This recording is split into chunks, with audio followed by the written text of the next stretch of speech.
வணக்கம் தலைமைகளே. உக்ரைன் இராணுவ மாவீரர்கள் மற்றும் தோல்வியின் விரக்தியில் ரஷ்ய அதிபர் புட்டின். நிச்சயமாகவே உலகத்தில் 7 அதிசயம் அப்படிம்பாங்க. 8வது அதிசயமாக ரஷ்யாவுக்கு எதிரான இந்த உக்ரைனின் மாபெரும் வெற்றியை நாம் பதிவு செய்ய வேண்டும். இந்த பதிவு நிச்சயமாக ஒரு தன்னம்பிக்கையை நமக்கு கொடுக்கும்.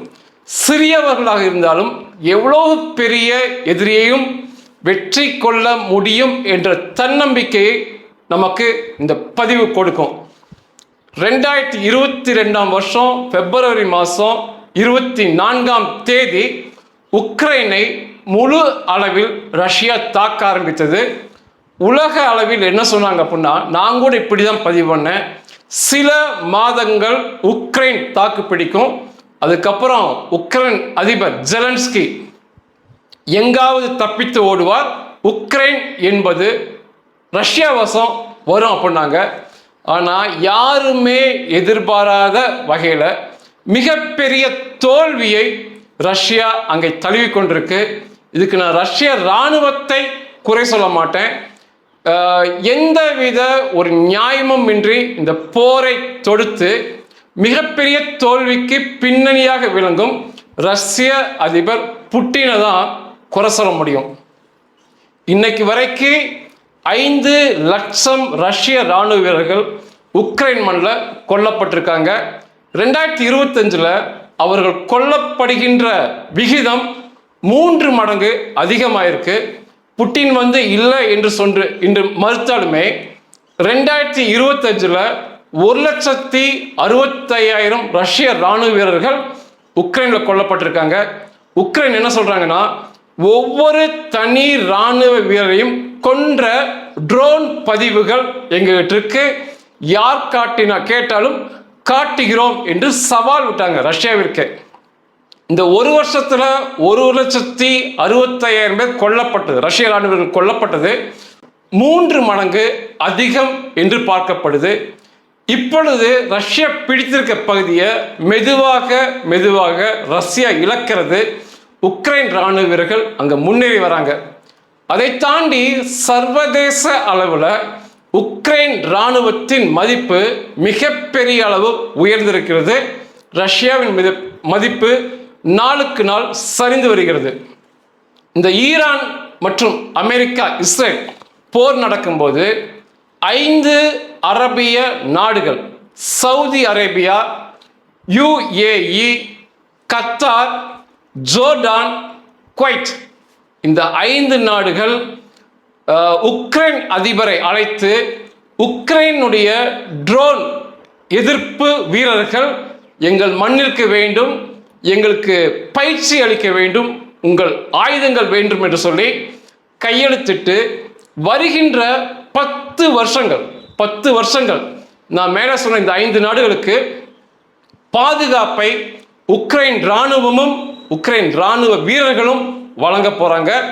228 உக்ரைன் இராணுவ வீரர்கள் இன்னைக்கு இந்த 5 நாடுகள்ல இருக்காங்க. எதிரி நாடுகளிலிருந்து வருகின்ற பலாஸ்டிக் மிசைல், நீண்ட தூரம் சென்று தாக்கக்கூடிய ஏவுகணையை அந்தந்த நாடுகள் பார்த்து கொள்ள வேண்டும். அதே சமயத்தில் எதிரி நாடு, குறிப்பாக ஈரானிலிருந்து வருகின்ற சாஹித் ட்ரோன்களை வேட்டையாடும் பொறுப்பை உக்ரைன் இராணுவ வீரர்கள் எடுத்திருக்காங்க. தொடர்ச்சியாக 10 வருஷங்கள் இந்த ஈரான் ட்ரோனை எதிர்க்கும் டெக்னாலஜி மற்றும் பயிற்சிகளை தொடர்ச்சியாக அளிக்க போறாங்க. இந்த 5 நாடுகளை தாண்டி 12 நாடுகள் உக்ரைனுடைய இந்த உதவியை கேட்டிருக்கு. இதை விட பெரிய அதிசயம், ஜோர்டானில் இருந்த அமெரிக்க இராணுவ தளம் ஈரான் ட்ரோனிலிருந்து தப்பிப்பதற்கு உக்ரைனுடைய உதவியை கேட்டாங்க. ஆனால் வெளி உலகத்துக்கு கௌரவம் பார்த்துட்டு சொல்லலை. ஆனால் அந்த அமெரிக்க இராணுவ தளத்தையும் ட்ரோனிலிருந்து காப்பாற்றியது உக்ரைன் தான்.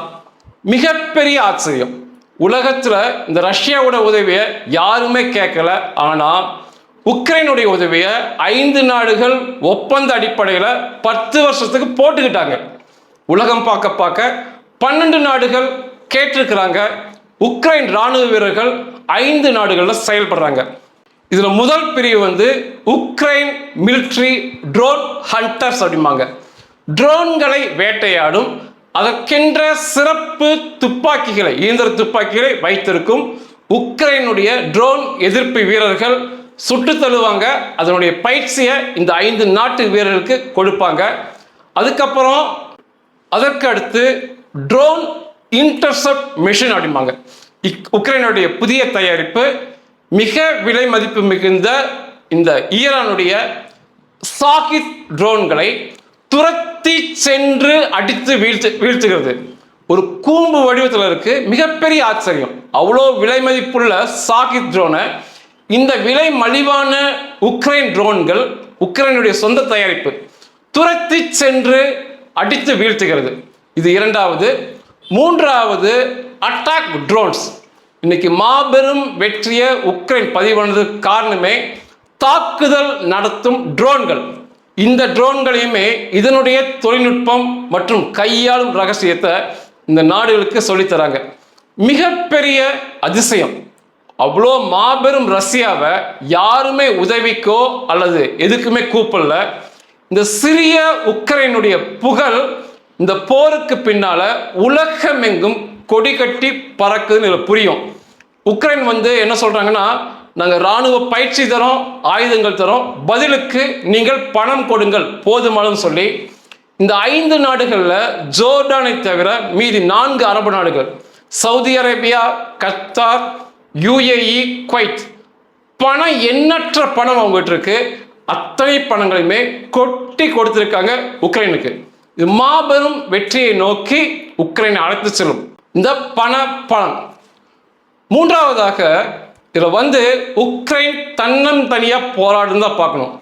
ரஷ்யாவுக்கு துணையாக, முதல்ல ரஷ்யாவுக்கு துணையாக சண்டைக்கு இதில் இணைந்து வந்தவர்கள் வந்து செச்சன் நாட்டு பயங்கரவாதிகள். செச்சன் என்பது ஒரு இஸ்லாமிய நாடு. அவனுக்கு என்ன சொல்லுவாங்கன்னா, அவங்க இராணுவ வீரர்களை வந்து முஜாஹிதீன் பயங்கரமாக சண்டை போடுவானுங்க அப்படின்னு சொல்லி தான் ரஷ்யா கூட அனுப்புனாங்க. ஒருத்தங்க கூட திரும்பி வரல. உக்ரைனுக்குள்ள சென்ற இந்த மாபெரும் முஜாஹிதீன் சொல்லப்பட்ட இந்த செச்சன் பயங்கரவாதிகள் ஒருத்தன் திரும்பி வரல. அத்தனை பேர்த்தையுமே கொன்று காமிச்சிருக்காங்க. இது ரஷ்யாவுடன் இணைந்த 2வது நாடு. 3வது நாடு உலகரங்கில் தன்னை வல்லரசு என்று சொல்லிக்கொண்ட வடகொரியா அதிகாரப்பூர்வமாக அவங்க இராணுவ வீரர்களை ரஷ்யாவுக்கு உதவியாக பல்லாயிரக்கணக்கில் அனுப்புனாங்க. ஒருத்தன் திரும்பி வரல. அத்தனை பேருமே அந்த மண்ணில் கொல்லப்பட்டிருக்காங்க உக்ரைனுக்குள்ள. இது மிகப்பெரிய அதிசயம். தாங்கள் ஒரு மாபெரும் இராணுவம் என்று சொல்லும் நார்த்கொரியா பரிதாபமாக அங்க சண்டையில துவக்குறாங்க. இன்னைக்கு நார்த்கொரியா அதிபர் அந்த மக்களுக்கு கொஞ்சமும் மதிப்பளிக்காத அந்த குண்டன் வந்து என்ன சொல்லியிருக்கானா, இப்பொழுது செல்லும் அந்த நார்த்கொரிய வீரர்கள் உடலோடு வெடிகுண்டை கட்டி கொள்ளுங்கள். நீங்க உக்ரைன் இராணுவ வீரர்களால் பிடிக்கப்பட்டால் உங்களை வெடிக்க வைத்து மரணம் அடையுங்கள். உயிரோடு உக்ரைன்கிட்ட மாட்டிக்காதீங்க, அவமானமா இருக்குன்னு சொல்லியிருக்கான். அதற்கேற்றாற் போல இந்த நார்த்கொரிய வீரர்களும் இப்பொழுது தங்கள் உடலில் குண்டுகளை கட்டி இந்த உக்ரைன் களமுறைக்கு செல்றாங்க. ஒருத்தனுமே திரும்பி வரல. இது 3வது நாடு. 4வது ஆப்கானிஸ்தான். போன மாதம் மே மாதம் ஆப்கானிஸ்தானுக்கும் இந்த ரஷ்யாவுக்கும் இடையே ஒரு பாதுகாப்பு ஒப்பந்தம் போடப்பட்டது. வெளி உலகத்துக்கு வந்து ஆயுத உதவிகள், தொழில்நுட்ப பரிமாற்றங்கள் சொல்லி போட்டாங்க. ஆனால் உண்மையில் நார்த்கொரியா, செச்சன் போன்று வரும் காலங்களில் இந்த ஆப்கானிஸ்தான் பயங்கரவாதிகள் அவங்களுமே முஜாஹிதீன் பானுங்க, அவர்கள் கூலிப்படையாக ரஷ்யாவுக்குடன் இணைந்து உக்ரைனுக்குள் செல்ல போகிறார்கள் என்ற தகவல் வந்திருக்கு. உக்ரைன் என்ன சொல்றாங்கன்னா, வரவேற்கிறோம், திரும்பி எவனுமே போக மாட்டாங்கிறாங்க. நிச்சயமா இந்த செச்சன் பயங்கரவாதிகள் முஜாஹிதீன்லாம் மிகப்பெரிய பில்டப்போட உள்ள போனாங்க. பயங்கரமான பில்டப் கொடுத்தாங்க. அவனுக்கெல்லாம் பயங்கரமா சண்டை போடுவாங்கன்னு சொல்லி ஒருத்தன் திரும்பி வரல. அதே போலவே தான் ஆப்கானிஸ்தானுக்கு நடக்கும். இப்படி எனக்கு தெரிந்து 3 உலக நாடுகள் பயங்கரமான போர் வீரர்கள் என்று சொல்லுபவர்கள் ரஷ்யா வீரர்களோடு உள்ளே சென்று பரிதாபமான முறையில் மரணம் அடைஞ்சிருக்காங்க. அதை தாண்டி ரஷ்யா வந்து கூலிப்படைகளை பணம் கொடுத்து கூலிப்படைகளை உபயோகப்படுத்துறாங்க. அதை தாண்டி தன் ஆர்வலர்கள் என்ற பெயர்ல ரஷ்யாவுக்கு ஆதரவாக சண்டைக்கு போயிருக்காங்க. உக்ரைனுக்கு அதை போன்ற எதுவுமே இல்லை. எந்த நாடுமே அதிகாரப்பூர்வமாக ரஷ்யாவுக்கு உதவி செய்தது போல தங்கள் இராணுவ வீரர்களை அனுப்பவில்லை. மாறாக தன் ஆர்வலர்கள் என்ற பெயரில் உக்ரைன் கூட இணைந்து போராடுறாங்க. சென்ற வாரம் கூட இத்தாலி நாட்டு புகழ்பெற்ற இராணுவ தளபதி உக்ரைனுக்குள்ள கொல்லப்பட்டாரு ரஷ்ய தாக்குதலில். அதை தாண்டி சிங்கள காடையர்கள், அநேக சிங்கள இராணுவ வீரர்கள் உக்ரைனுக்கு ஆதரவாக அங்கே சண்டை போடுறாங்க. அந்த களமுனையில் சென்ற மாதம் 2 சிறப்பு கமாண்டோக்கள் சிங்கள காடையர்கள் மரணத்தை தழுவியதை பார்த்தேன். அங்கேயே போச்சிடுறாங்க. அவங்க இலங்கைக்கு அந்த பிணங்களை அனுப்புவதில் அங்கேயே புதைக்கிறாங்க. உக்ரைனுக்குள்ள புதைக்கின்ற அந்த நேரத்தில் இலங்கையில் பூஜை பண்ணுறாங்க. இது ஒரு புது முறையாக இருக்குது. அங்கே புதைக்கிறாங்க, இங்கே பூஜை பண்ணுறாங்க. அப்படி அதிகமாக சிங்கள காடையர்கள் உக்ரைனுக்கு ஆதரவாக தன் ஆர்வலர்கள் என்று போராடுவது பார்க்க முடியுது. அநேகர் தமிழர்கள் பதிவு பண்றீங்க, ஈரான் தமிழ் மக்களை கொல்லும் போது சிங்களத்தோடு இணைந்து நின்றது, உக்ரைன் இணைந்து நின்றது அப்படிலாம் பேசுறீங்க. அதெல்லாம் கிடையாது. தமிழ் மக்கள், ஈழத்தமிழ் மக்கள் கொல்லப்படும் போது தமிழ் மக்கள் மட்டுமே அதன் உடன் இணைந்து அதை பரிதாபமான முறையில் பார்த்தார்கள். அதை தாண்டி உலகம் முழுவதுமே தமிழ் மக்களுக்கு எதிராக தான் இருந்தது, சிங்களவனுக்கு ஆதரவாக தான் இருந்தது. உலக இராணுவம் அனைத்துமே, இதுல அவன் இவன்லாம் சொல்ல முடியாது, அனைத்துமே சிங்கள காடனுக்கு ஆதரவாக தான் இருந்தாங்க. தமிழ் போராளிக்கு எதிராக நின்று கொன்று குவித்தார்கள் அப்பாவி தமிழ் மக்களையும் போராளிகளையும். இதுல அவன் தான் வந்தான் இவன் தான் வந்தான்லாம் கிடையாது. இன்னும் சொல்ல போனா இதுல சிங்கள இராணுவத்திற்கு அடுத்து மிகப்பெரிய அளவு இந்த போரில் பங்கு பெற்றதுன்னு பார்த்தா இந்திய இராணுவம் தான். சிங்கள இராணுவத்துக்கு துணையா இருந்தது இந்திய இராணுவம், கருத்தியல் மற்றும் ஆயுத ரீதியில. மூன்றாவது சிங்களவனுக்கு உடன் வந்தது அமெரிக்க இராணுவம் தான். கடைசி சண்டைகள்ல சர்வதேச நாட்டு இராணுவ தளபதிகள் ஸ்ரீலங்காவுக்கு ஆயுத உதவியும் ஆலோசனையும் கொட்டி கொடுத்தாங்க. அமெரிக்கா மூன்றாவது, சிங்களன், அடுத்து இந்தியா, அடுத்து இந்திய மத்திய அரசு, மூன்றாவது அமெரிக்கா. அதுதான் இணைந்து நின்று செயல்பட்டது. இவங்கெல்லாம் இணைந்து தான் நம்மை கொன்றார்கள். நம்ம அதெல்லாம் வெளிப்படையா பேசாம ஈரான் மட்டும்தான் உதவி செஞ்சது சிங்களவனுக்கு, உக்ரைன் உதவி செஞ்சது அப்படிலாம் கிடையாது. உலகமே நமக்கு எதிர்த்து நின்றது. அது அப்படியே உண்மையா பதிவு பண்ணுங்க. இஸ்ரேலில் நடத்தப்படுகின்ற அதிசயம் உக்ரைனிலும் நடத்தப்படுகின்றதை நான் பார்க்கிறேன். உண்மையை மட்டுமே பதிவு செய்கிறேன். போர் நியதிகள் எல்லாமே இங்க உடைக்கப்படுகிறது. போர்னா இப்படிதான் இருக்கும், இப்படி இருப்பவர்கள் தான் வெற்றி பெறுவார்கள் என்ற நியதிகள் எல்லாம் இங்க உக்ரைனில் உடைக்கப்படுது.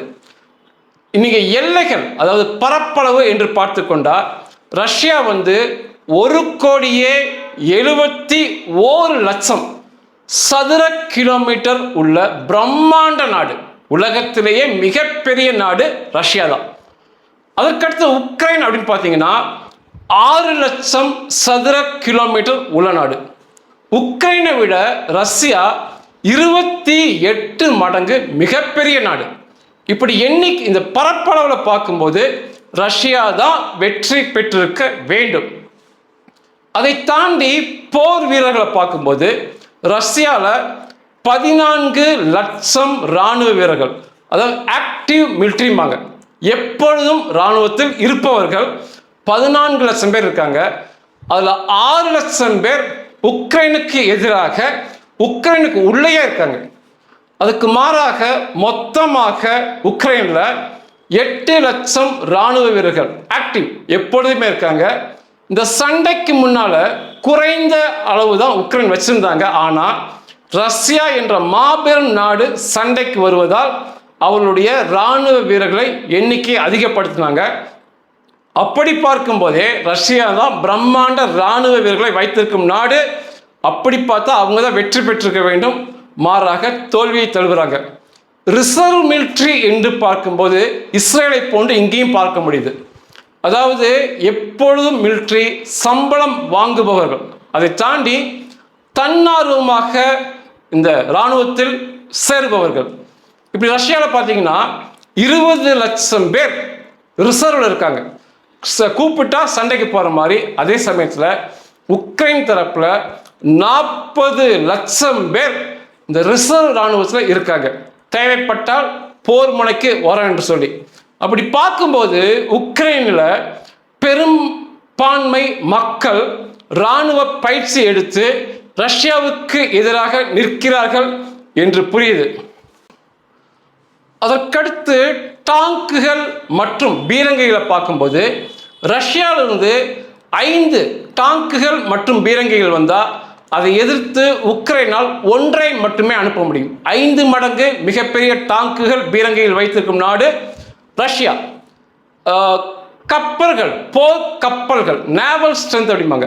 இந்த கடற்பகுதியில் போர்க்கப்பல் மற்றும் இந்த நீர்மூழ்கிலாம் 10 வந்து ரஷ்யா அனுப்புனாங்கன்னா அதுக்கு பதிலாக ஒன்று தான் உக்ரைனால் திரும்ப அனுப்ப முடியும். இந்த உக்ரைன் கப்பற்படையை விட 10 மடங்கு பிரம்மாண்டம் ரஷ்யாவுடைய கப்பற்படை. விமானப்படை என்று வந்தால் 15க்கு 1 மாறும். விமானப்படை என்று பார்க்கும்போது 4237 இந்த இராணுவத்திற்கு தேவைப்படும் போர் விமானங்கள், போர் ஹெலிகாப்டர்கள், சண்டையிடும் விமானங்களை, போக்குவரத்து விமானங்களை ரஷ்யா வச்சிருக்காங்க. வெறும் 347 தான் உக்ரைன் வசம் இருக்கு. 1க்கு 14, அதாவது 14 இராணுவ விமானங்கள் ரஷ்யா அனுப்பும்போது ஒன்று தான் பதிலுக்கு உக்ரைனால் அனுப்ப முடியும்.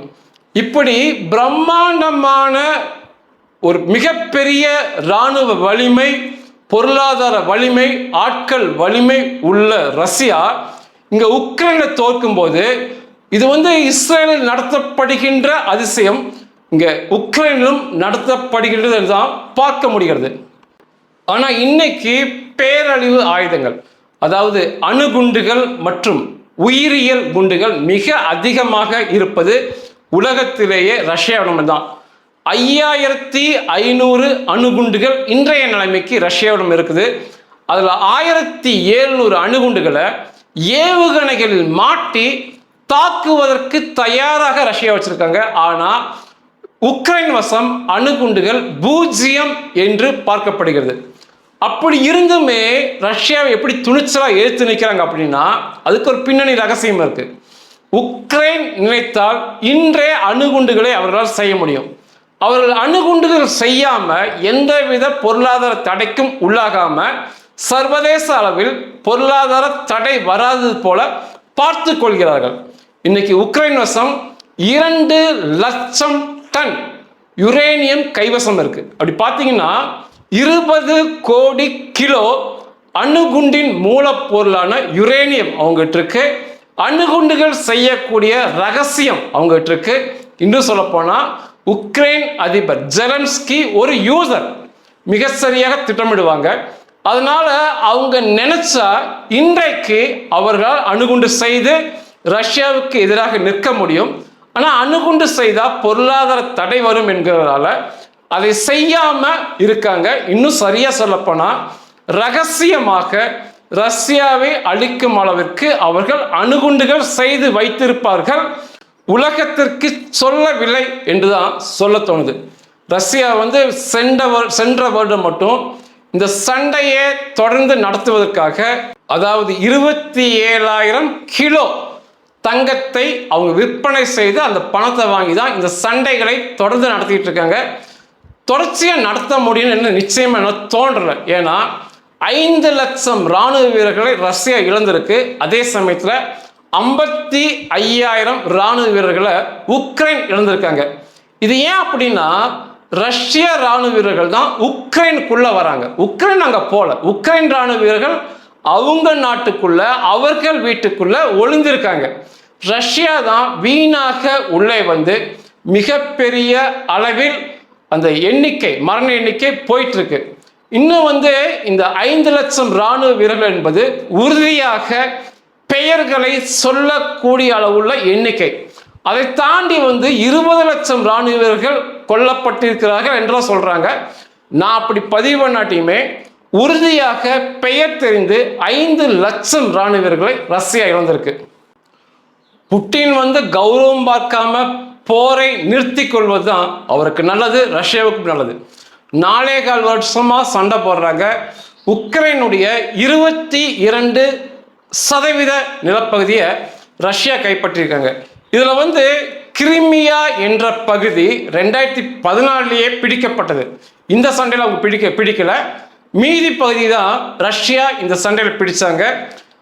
கெர்சோன், டான்ஸ்க், லூகான்ஸ், ஜபர்ஜியா, இந்த 4 பகுதியை தான் ரஷ்யா பிடிச்சிருக்காங்க. இந்த பெயர்கள்லாம் சில வருடம் முன்பே ரஷ்யா பிடித்தது என்று சொல்லப்பட்ட பகுதி தான். இன்னுமே அதே இடத்துல தான் ரஷ்யா நிற்கிறாங்க. மாறாக கொஞ்சம் கொஞ்சமாக ரஷ்யாவை தாக்கி ரஷ்யாவை பின்னுக்கு தள்ளி கொண்டிருக்காங்க உக்ரைன் இராணுவ மாவீரர்கள்.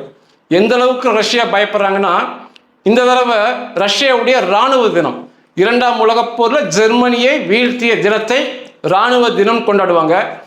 இந்த வருட அந்த நினைவு தினத்தை கொண்டாடினால் அந்த கொண்டாட்டத்தின் மீது தாக்குதல் நடத்தப்படும் என்று உக்ரைன் மிரட்டும் அளவுக்கு ரஷ்யாவோட நிலை பரிதாபமா போச்சு.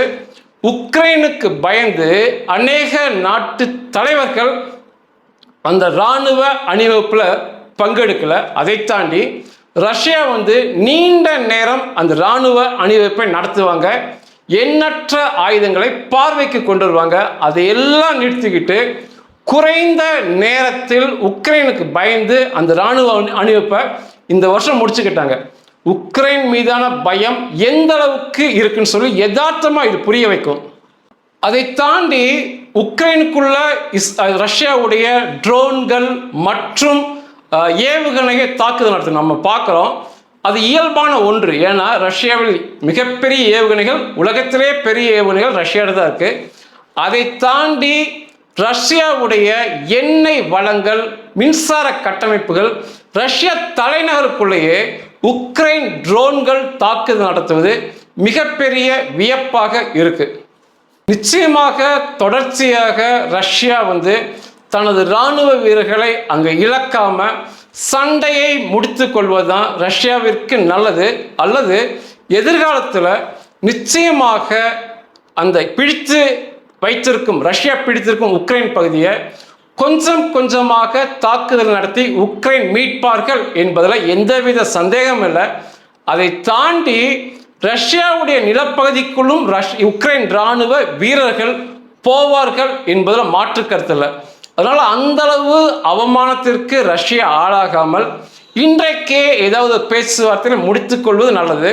அதை தாண்டி பேரழிவு ஆயுதங்களை உபயோகப்படுத்தலாம் நினைச்சா அவர்களும் பேரழிவு ஆயுதங்களை நிச்சயமா உபயோகப்படுத்துவாங்க. இன்னைக்கு அதுவுமே மிகப்பெரிய ஆச்சரியம் என்ன, ஜோ பைடன் இருக்கும்போது உக்ரைனுக்கு அமெரிக்கா உதவியது வேற. ஜோ பைடன் இருக்கும்போது வெளிப்படையாக உக்ரைன் சண்டையில் உக்ரைனை ஆதரித்து எண்ணற்ற ஆயுதங்களை கொட்டி கொடுத்தார். ட்ரம்ப் வந்த பிறகு உக்ரைன் நிச்சயமாக ரஷ்யாவை வெற்றி கொள்ள முடியாது. அதனால சரணடைவது போல, இன்னும் சொல்ல போனா ஜெலன்ஸ்கியை வந்து அமெரிக்காவில் பேசும்போது கோட் ஷூட்டுக்கு பதிலாக டிஷர்ட் போட்டு வந்தார் சொல்லி சர்வதேச அரங்கில் அவரை அவமானப்படுத்தி திட்டிய சம்பவம் எல்லாம் நடந்தது. மிகப்பெரிய அவமானத்திற்குள்ளாக ஜெலன்ஸ்கி ஆக்கப்பட்டார். தொடர்ச்சியாக ட்ரம்பால் உக்ரைனால் ரஷ்யாவை ஜெயிக்க முடியாதுன்னு சொல்லி வெளிப்படையாக ட்ரம்ப் பேசினார். ரஷ்யா பிடித்திருக்கும் பகுதியை ரஷ்யாவிடமே கொடுத்து விட்டு உக்ரைன் சமாதான பேச்சுவார்த்தைக்கு செல்ல வேண்டும் என்று வற்புறுத்தினார். இன்னைக்கு அதெல்லாம் தாண்டி அமெரிக்காவையும் எதிர்த்து உக்ரைன் வெற்றியை பதிவு செய்திருக்குன்னு சொல்லணும். ஏன்னா கொடுத்த ஆயுதங்களை தொடர்ச்சியாக கொடுக்கல, நிப்பாட்டிட்டாங்க.